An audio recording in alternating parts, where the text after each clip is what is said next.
دیارە بەڕێزیان لە کاروباری گەنجان و کاروباری پەرەپێدان و کللتوریا کاری زۆر باشیان کردووە پێش ئێستا بەڕێزیشی ئەمڕۆ هاتە ئێرە پێی باش بوو هەم سەردانی محافظێت بکە لە دەرد و نەهامەتیەکانی ئەم دەڤەرە بکۆڵێتەوە و پێی باش بوو گوێ لە معاناتی مناڵانی کەسوکاری شەیدانی ونبوو کەسوکاری چیمیاباران و پێداویستی لۆجستی حکومت بگرێت لە ناو پارێزگای هەڵەبجە و پێشی خۆش بوو سەردانی مۆنیمنت بکات لە مۆنیمنت بە زیندوی بەحەیی ئەو توراسە ئەو مێژووە ئەو کللتورە کە لە جینۆساید و لە چیمیاباران و لە ئەنفال بەسەر گەلی بەژمێنەتی هەڵەبجە شارە زۆر هەورامانە هاتۆ ببینێ هیوادارین دەستی کاریان بۆ ناو گەنجان بۆ پەرەپێدان لە ڕووی کللتوری و لە ڕووی ئاوەدانیەوە چەند زیاد بووە ئەوەنە بەردەوام بێ.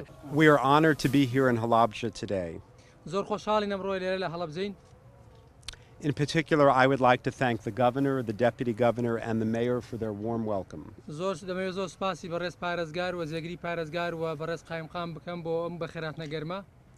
We just concluded a tour of the Halabja Monument Grounds and Museum, where we learned more about the tragic events that occurred here in 1988. ئێمە تەنها ئێستا لەم سەردانەکەم کۆتایی پێهێنا بۆ مۆنومنتی هەڵەبجە و مۆزەخانەکە کە لێەوە شاشنایەتیمان پێیا کرد لەسەر ئەو ترادیژیایی کە لە ساڵی 1970 لێرە لە هەڵەبجە ڕوویاوە.